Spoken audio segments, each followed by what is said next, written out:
datang lagi di channelku Awang Chan.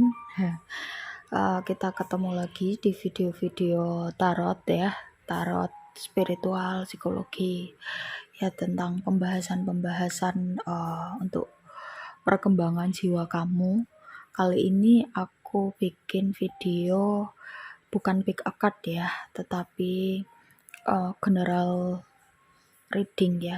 reading khusus buat kamu yang ingin gitu ya, perjalanan spiritual kamu, ingin tahu ya, apakah sudah betul perjalanan spiritual kamu yang sedang kamu jalani, yang kamu lakukan itu apakah udah sesuai dengan jalannya, terus mungkin apa yang perlu dilakukan selanjutnya ya. Ini aku pakai kartu pakai deck 1 ini ya, deck oracle. Nanti aku akan membacakan satu persatu plus aku shuffle langsung di video ini itu ya. Oke, langsung aja. Ini lebih kepada pesan ya, pesan buat kamu yang saat ini sedang melakukan perjalanan spiritual atau sedang mengalami perjalanan spiritual. Ya, kenapa aku bahas banyak banget tentang hal-hal spiritual ya, karena mungkin kalian juga merasakan ya, semenjak tahun 2020 kemarin vibrasi atau energi di bumi ini cukup berbeda dari tahun-tahun sebelumnya, dan tahun-tahun setelah tahun 2020 memiliki efek energi ya. Kalau dilihat dari level energi itu efeknya cukup signifikan bagi sebagian orang ya, terutama dalam hal perjalanan spiritual ya. Banyak orang-orang yang semenjak tahun 2020 itu terbangun secara spiritual. Ya, kita lihat pesan-pesan ya dari kartu oracle-nya buat kamu untuk perjalanan spiritual kamu. Yang kelamaan nyimak shuffle boleh di skip, tapi kalau misalkan di skip mungkin nanti kelewat ya. Kadang-kadang aku ada pesan atau apa itu muncul tiba-tiba. Makanya kelebihannya kalau nyimak itu seperti itu. Kita lihat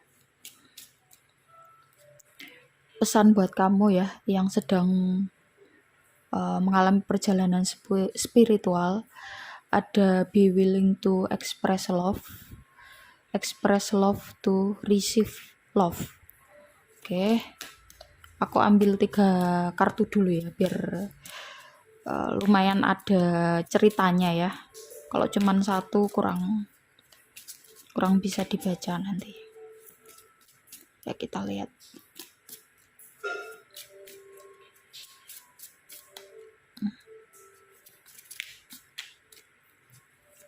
Ya, perjalanan spiritual tuh sebenarnya bukan sesuatu hal yang mudah untuk dilakukan ya. Tidak semua orang bisa melakukan, tetapi bukan tidak mungkin kita bisa menjalaninya.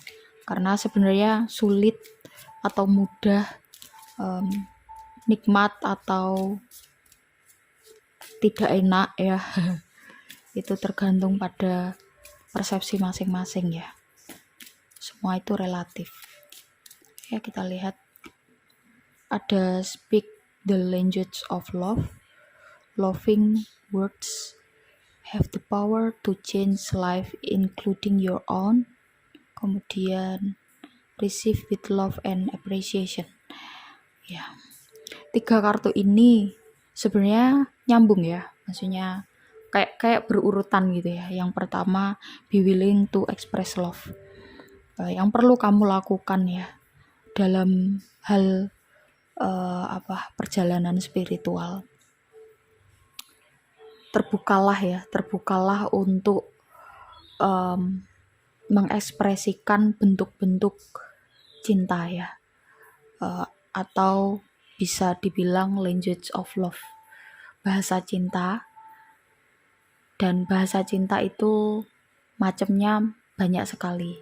Meskipun secara teori, ya salah satu teori tentang language of love itu ada 5 bahasa cinta ya, tetapi itu lebih kepada relationship. Tetapi yang aku bahas di sini adalah cinta secara universal.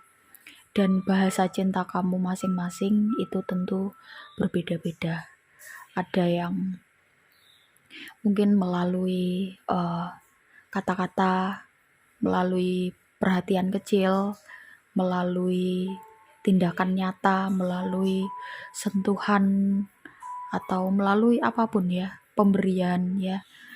Dan semua bentuk-bentuk bahasa cinta itu boleh dilakukan ya, asalkan itu tulus dari lubuk hatimu yang terdalam. Nah, maka kartu oracle-nya memberikan pesan kepada kamu yang sedang menjalani perjalanan spiritual. Terbukalah untuk mengekspresikan cinta. Karena selama ini mungkin kamu masih belum tahu gimana caranya mengekspresikan cinta. Sebenarnya mengekspresikan cinta itu tidak perlu menunggu yang harus yang muluk-muluk ya, tetapi dari hal kecil. Misalkan kamu mau mengekspresikan cinta atau menunjukkan perasaan cinta kamu terhadap saudara kamu ya. Misalkan dengan pas waktu saudaramu atau adikmu misalkan lagi belajar, terus kamu bikinin dia coklat hangat gitu ya. Nah, itu sudah salah satu bentuk dari mengekspresikan cinta ya. Ketika kamu sudah terbuka, ketika jiwa kamu sudah terbuka untuk mengekspresikan cinta ya, atau bisa dibilang berani untuk mengekspresikan cinta, maka kamu pun secara otomatis, jiwamu pun secara otomatis ready untuk mendapatkan cinta ya. Ibaratnya seperti pancingan ya. Ketika kamu memberikan sesuatu, meskipun kamu tidak mengharapkan imbalan, namun semesta pasti akan membalas apapun yang telah kamu lakukan. Ya, sekecil apapun itu pasti akan dibalas ya. Meskipun tidak secara langsung atau mungkin secara langsung, timingnya bisa bermacam-macam, tetapi ketika kamu mencoba berani untuk mengekspresikan cinta kepada orang-orang di sekitar kamu, maka kamu pun ready untuk mendapatkan cinta dari siapapun yang ada di sekitar kamu. Bahkan mungkin kamu tidak akan menyangka, bahkan mungkin kamu tidak akan terfikirkan sama sekali ya, kamu akan mendapatkan perhatian mungkin ya, atau ekspresi cinta dari orang lain ya. Terus yang kedua ada speak the language of love ya. Jadi masih nyambung seperti yang penjelasan di awal ya, bahwa ketika kamu mengatakan ya sesuatu hal yang asalnya dari hati yang terdalam ya, atau bisa dibilang kata-katamu itu tulus, maka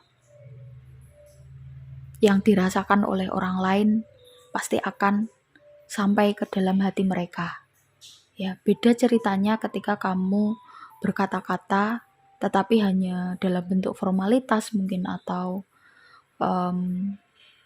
pura-pura aja. Tentu kata-kata yang asalnya seperti itu tidak akan sampai ke hati. Maka biasakanlah ya, kamu ketika kamu sudah memutuskan untuk mengambil perjalanan spiritual atau berkomitmen untuk melakukan perjalanan spiritual, biasakanlah melakukan segala sesuatu atau mengatakan sesuatu itu dari hatimu yang terdalam ya. Katakanlah dengan tulus. Ketika kamu mengatakan iya, katakanlah iya dengan tulus. Ketika kamu mengatakan tidak, katakanlah tidak dengan tulus. Maka kata-kata itu akan sampai ke dalam hati atau sampai ke dalam jiwa. Apa yang berasal dari hati akan sampai ke dalam hati. Ya, apa yang berasal dari jiwa maka akan sampai ke jiwa. Simpelnya seperti itu ya. Yang terakhir adalah receive with love and appreciation. Gracious acceptance is a way to show love. Nah, ketika kamu sudah berusaha untuk mengekspresikan ya, belajar untuk mengekspresikan cinta ya, atau memberikan perhatian kepada orang-orang di sekitar kamu, belajarlah juga untuk menerima perhatian dari orang lain. Tidak hanya kamu yang ingin belajar mencintai, tetapi bisa jadi orang-orang di sekitar kamu juga sama ya. Mereka juga ingin belajar mencintai. Maka agar seimbang ya, kamu juga perlu menerima, dan menerima juga dengan perasaan cinta. Nah, ketika kamu menerima dengan perasaan cinta, maka hati kamu penuh dengan cinta itu tadi ya. Maka kamu mudah sekali untuk bersyukur. Ya, kita lihat kartu selanjutnya apa. Mungkin aku akan bikin rutin ya video tentang perjalanan spiritual ya, biar ya mungkin bisa untuk tambahan ya, kamu yang belum menemukan guru ya, mungkin bisa sambil mencari, kamu bisa sambil menyimak ini ya. Ini aku menyampaikannya yang umum, jadi bisa relate ke hampir semua teman-teman yang melakukan perjalanan spiritual. Ya, perjalanan spiritual di sini tidak terikat oleh agama apapun. Agamamu apapun boleh menyimak, dan ini juga berlaku pada semua orang ya. Oke, kita lihat ada practice compassion, embrace your emotion,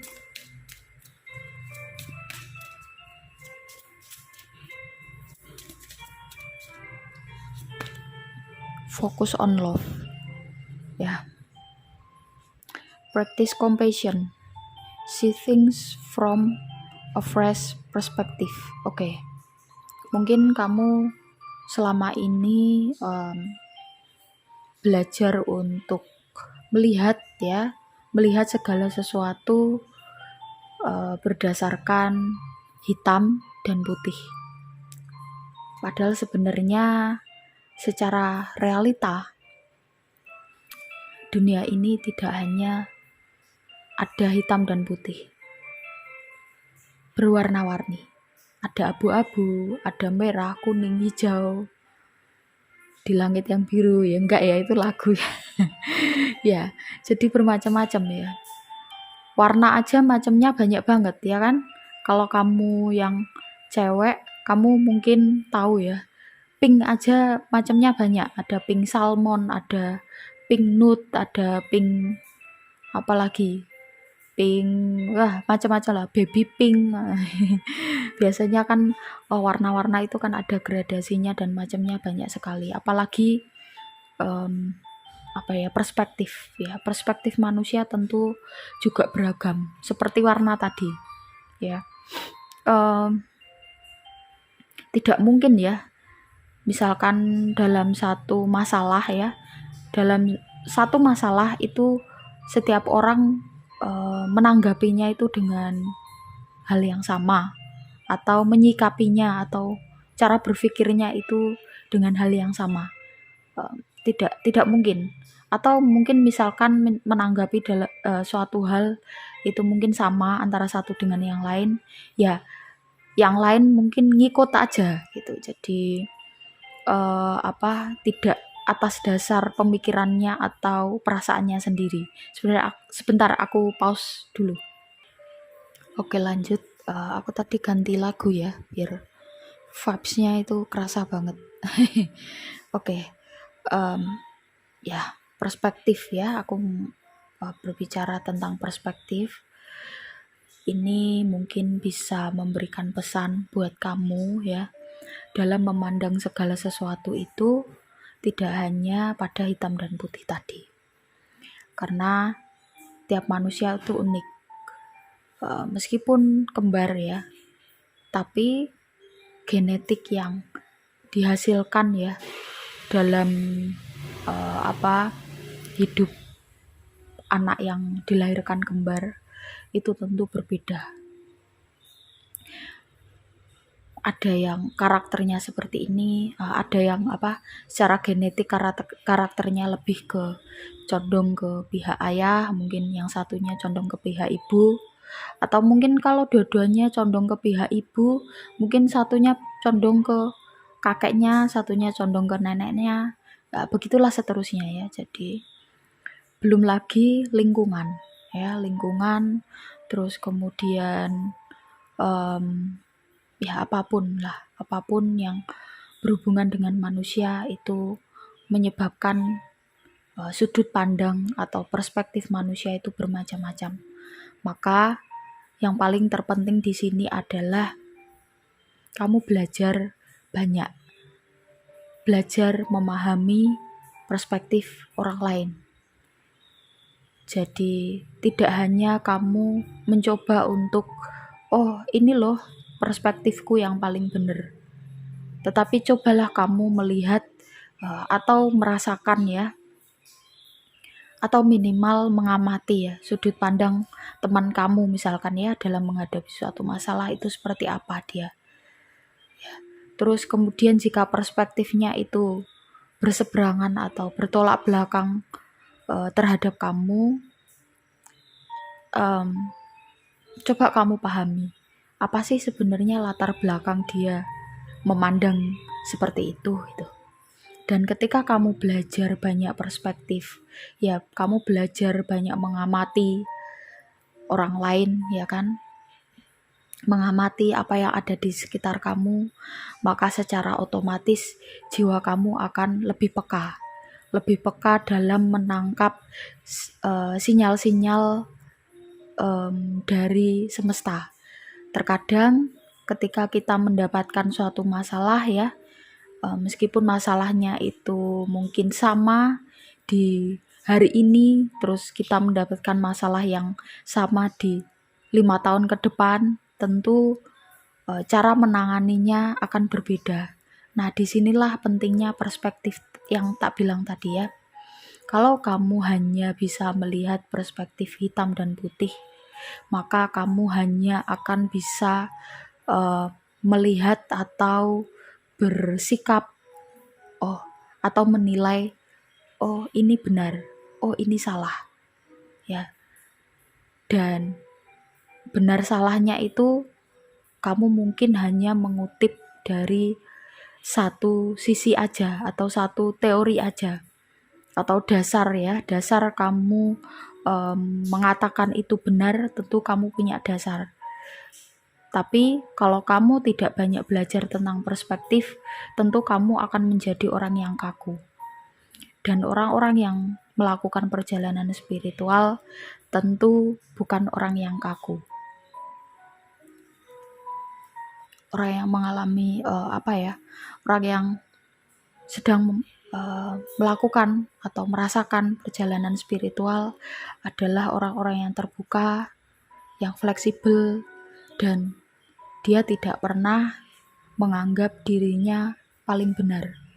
Dia juga tidak pernah menjudge dirinya lah yang salah. Setiap hari, setiap detik, setiap nafas yang dia rasakan itu adalah kesempatan dia untuk belajar. Ya, maka ketika kamu sudah memutuskan untuk melakukan perjalanan spiritual, satu hal ya, kunci paling penting adalah jangan melihat dunia ini hanya dengan hitam dan putih. Ketika kamu melihat dunia ini dalam hal hitam dan putih, maka kamu akan cepat menyalahkan suatu kaum, kamu akan cepat menjudge orang yang tidak sama dengan diri kamu. Padahal belum tentu yang benar itu kamu. Siapa tahu yang benar itu orang yang kamu judge. Ya kan? Kita nggak tahu. Kita nggak pernah tahu apa yang kita lakukan itu betul atau salah di mata Tuhan. Karena menurut sudut pandang Tuhan tentu akan sangat berbeda dengan sudut pandang manusia. Ingat ya, kalau kamu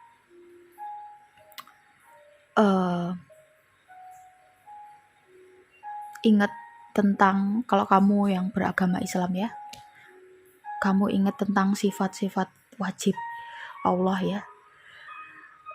Salah satunya adalah dia tidak serupa dengan makhluk. Nah, kata-kata dia tidak serupa dengan makhluk itu bukan hanya pada zatnya, tetapi lebih dari itu ya. Contoh seperti tadi, sudut pandang. Jangan kita menganggap bahwa sudut pandang Tuhan itu sama seperti sudut pandang kita atau sudut pandang orang lain. Tidak. Sudut pandang Tuhan tentu sangat jauh berbeda. Ya. Kalau kamu hanya memandang dunia ini atas dasar hitam dan putih, maka orang-orang yang saat ini sedang melakukan kesalahan ya dalam tataran norma masyarakat, kamu tentu pasti akan menyalah-nyalahkan dia. Dan itu menurutku bukanlah perilaku seseorang yang melakukan perjalanan spiritual. Jiwa kamu belum siap untuk melakukan perjalanan spiritual manakala kamu masih menjudge orang salah, orang benar berdasarkan perspektifmu aja. Ya. Yang perlu kita lakukan adalah kita merangkul orang-orang yang ada di sekitar kita ya. Jangan dijudge, tapi kita rangkul mereka. Kita nggak pernah tahu apa yang sedang dialami oleh orang lain. Siapa tahu di balik senyumannya temanmu, dia menyimpan berbagai luka, dia menyimpan berbagai trauma.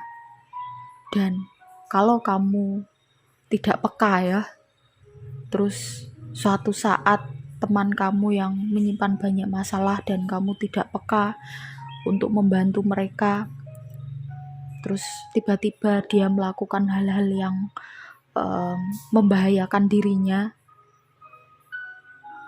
tentu bukankah kamu akan merasa terluka? Karena ya balik lagi ya, sebaik-baik manusia adalah yang paling bermanfaat bagi manusia lain. Dan pejalan spiritual tentu orientasinya adalah Tuhan. Tuhan akan sangat mencintai hambanya yang mencintai hambanya. Aku ulangi, Tuhan akan sangat mencintai hambanya yang saling mencintai gitu ya. Akan sangat mencintai manusia yang saling mencintai manusia. Jadi mencintai apa yang dia ciptakan. Mungkin bagi kamu mencintai sesuatu hal yang indah, mencintai sesuatu hal yang baik ya, yang sopan, itu tentu lebih mudah daripada mencintai sesuatu hal yang tidak indah, yang buruk, yang terlihat kasar, yang terlihat tidak baik di mata masyarakat.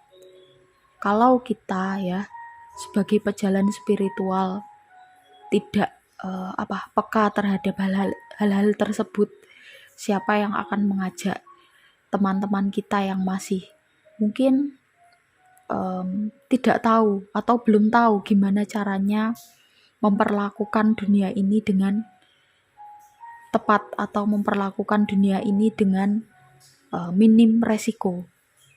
ya. Kalau kamu melakukan perjalanan spiritual, tentu sekali lagi orientasimu adalah Tuhan. Maka kamu perlu peka terhadap lingkungan sekitar kamu. Kalau kamu melihat kesalahan, jangan langsung kamu judge. Rangkullah kesalahan itu dan lihat dulu kesalahan itu sebenarnya apa, untuk apa latar belakangnya, ya. Dan kedepannya kamu harus melakukan apa, ya. Jadi seperti itu. Mungkin bagi kamu kata-kataku agak cukup berat ya, tapi mungkin kamu akan paham suatu saat nanti. Sekarang kamu saat mendengarkan ini mungkin belum paham, tapi suatu saat nanti apa yang kamu dengarkan ya, intinya itu tidak akan percuma. Dia akan masuk ke dalam alam bawah sadar kamu dan suatu saat nanti akan berguna, ya, dan itu di saat yang tepat. Oke, aku lanjutkan. Di sini ada embrace your emotion, allow your feelings to surface and be accepted. Ya. Satu lagi ya, selain kamu mencari perspektif baru dalam kaitannya dengan memandang dunia ini atau melihat banyak perspektif ya, belajar banyak sudut pandang. Satu lagi yaitu belajar untuk mengungkapkan emosi kamu, ya. Cara kita mengungkapkan emosi kita itu butuh proses belajar. Bayi tidak akan bisa mengungkapkan emosinya ya dengan berbagai cara kecuali atas bantuan dari lingkungan. Bayi setelah lahir yang bisa dia lakukan apa? Ya cuman bisa nangis kan? Dia pengen apa ya? Dia mengekspresikan keinginannya, dia mengekspresikan emosinya itu hanya bisa dengan menangis ya. Maka setelah usia menganjak di atas 3 bulan ya, karena kalau menurut perkembangan ya, ini menurut yang aku baca ya, perkembangan anatomi tubuhnya gitu ya, fisiologisnya bayi itu rata-rata 3 bulan pertama itu penglihatannya masih belum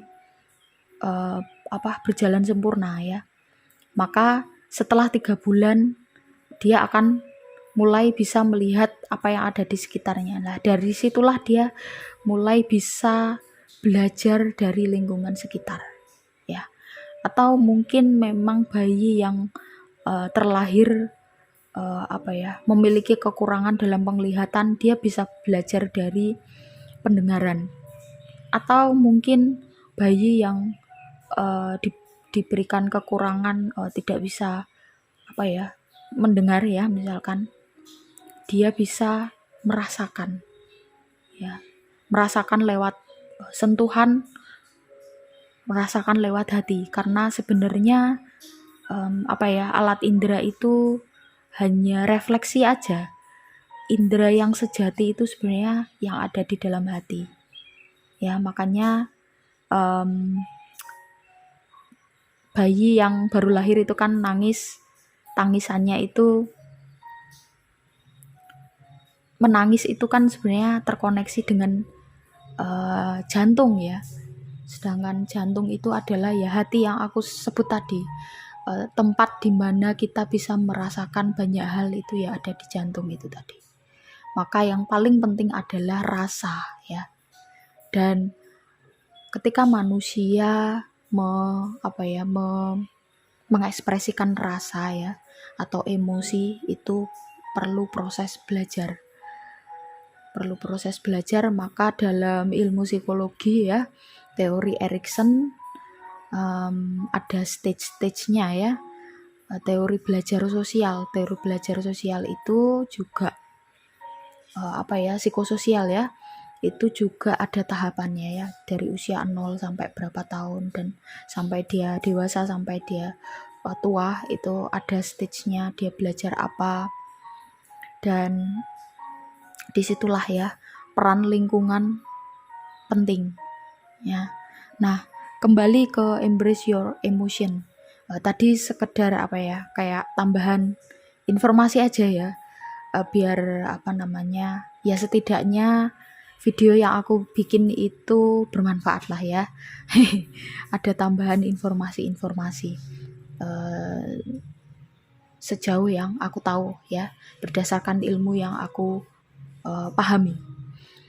Maka belajarlah untuk mengekspresikan emosi. Kalau kamu saat ini mungkin lebih banyak mengekspresikan emosi kamu dengan amarah, maka cobalah untuk menguranginya. Ya, sebenarnya mengurangi amarah. Amarah itu penting ya, tetapi kita marah tapi bisa dengan mengekspresikannya dalam bentuk lain. Ya, tidak harus dengan teriak-teriak atau berkata-kata kasar. Marah itu bisa dalam bentuk misalkan kamu menasehati atau kata-kata yang tegas ya. Bisa seperti itu. Tapi yang paling penting adalah utamanya kamu marah itu untuk apa? Demi kebaikan. Itu aja yang paling penting ya. Utamakan di niat. Nah, maka ketika kamu masih dalam taraf mengekspresikan emosimu itu aja ya, misalkan kamu marah terus ya, sering marah-marah, atau kamu masih belum bisa mengendalikan marah, belajarlah untuk mengekspresikan dalam bentuk yang lain. Misalkan ketika kamu ngerasa cepat marah ya, coba kamu alihkan ke hal-hal yang lain, misalkan olahraga, atau mungkin kalau yang beragama Islam dengan berwudu ya, atau bisa dengan meditasi, atau juga bisa dengan membaca, menulis, apapun. Sebenarnya kan kalau marah tidak kita turuti ya, atau kita alihkan ke hal yang lain, maka otak kita akan terbiasa atau terlatih untuk belajar ya, atau otak kita akan tahu, oh ternyata ini udah nggak digunakan lagi metode marah-marah ini. Nah, maka kalau kamu terus membiasakan diri ketika kamu marah terus kamu lampiaskan ke hal-hal yang lebih positif, maka otak kamu akan merekam itu, dan suatu saat secara otomatis atau secara alam bawah sadar kamu akan melakukannya tanpa kamu mengusahakannya. Memang di awal-awal kamu perlu berusaha dulu ya. Ini ada kartu embrace your emotion, itu lebih kepada itu. Nah, yang terakhir ada focus on love. Look for the good in everyone. Ya, ini yang aku bilang tentang sudut pandang tadi ya. Kita mungkin mudah kan ya mencintai sesuatu hal yang baik-baik, yang indah-indah, yang kaya, yang ganteng, cantik, gampang sekali. Tapi ketika kamu melihat sesuatu hal yang kotor, buruk, mungkin memalukan, terus tidak menyenangkan dan lain sebagainya, maka itu akan sulit ya kamu mencintai hal-hal seperti itu. Tapi kamu sebagai pejalan spiritual, belajarlah untuk juga mencintai hal-hal yang tidak menyenangkan, yang buruk, yang sedih, yang sakit itu tadi. Karena apa? Karena ingat, sesuatu hal yang buruk itu diciptakan untuk menyeimbangkan yang baik. Bukan berarti yang baik itu yang paling benar. Bukan berarti yang buruk itu yang paling salah. Atau sebaliknya, yang buruk itu yang paling benar, yang baik itu yang paling salah. Bukan berarti seperti itu. Kalau kalian belajar tentang ilmu alam semesta ya, tentang ilmu astronomi, bintang ya, gini, lahirnya kehidupan ya. bumi ini bisa dihuni oleh makhluk hidup itu karena apa? Karena adanya benturan dari asteroid-asteroid atau benda-benda langit yang menabrak bumi, dan ketika menabrak bumi di situ hancur. Hancur itu kan sesuatu hal yang buruk, ya kan? Menabrak itu kan sesuatu hal yang buruk. Tetapi ketika asteroid menabrak bumi, dia hancur berkeping-keping ya, pecah. Dia mengeluarkan materi-materi yang bisa membantu atau membuat bumi layak huni ya. Jadi perjalanan bumi bisa dihuni makhluk hidup itu sangat panjang ya. Ada dari kehancuran, ada dari pertumbuhan. Jadi gini, sesuatu yang hancur itu belum tentu buruk. Nah itu loh ya. Buktinya adalah ketika asteroid hancur menabrak bumi, itu adalah sesuatu hal yang baik. Karena apa? Dari hancurnya asteroid itu memberikan benih-benih kehidupan di bumi. Nangkep ya maksudnya ya. Kalau misalkan kamu belum nangkep, ya pelan-pelan aja ya dengerinnya, dan mungkin kamu resapi. Apa yang aku katakan itu, kalau kamu pikirkan mungkin agak muter-muter, tetapi kalau kamu mendengarkannya sambil kamu rasakan, kamu akan paham ya. Mungkin itu aja ya, perjalanan spiritual kamu saat ini, dan apa yang perlu kamu lakukan selanjutnya sudah tergambar di 6 kartu ini, dan udah aku gambarkan ya sedikit demi sedikit. Semoga apa yang aku sampaikan tadi bisa membantu kamu untuk semakin terus berkomitmen dalam perjalanan spiritual kamu, dan bisa meningkatkan kapasitas ya, energi spiritual kamu. Tentu maka kamu akan semakin dekat pada Sang Maha Pencipta. Oke, itu aja ya. Terima kasih buat teman-teman yang udah menyimak sampai akhir. Yang belum subscribe silahkan di subscribe, like, komen positif, dan juga share jika kalian merasa video ini bermanfaat. Yang mau private reading ada nomornya di bawah, silahkan diklik tanya tata cara dan juga price list. Yang mau membantu channel ini terus berkembang bisa diklik pesan yang ada diklik link yang ada di pesan ya. Kalian bisa klik link Shopee, belanja lewat link itu di Shopee Mall atau Star Seller. Dengan begitu maka komisinya ya aku kumpulkan sedikit demi sedikit untuk membangun channel ini ya. Oke, terima kasih banyak buat teman-teman. Kita bisa ketemu di video-video selanjutnya dengan topik-topik yang berbeda. Oke, gitu aja ya. Bye-bye.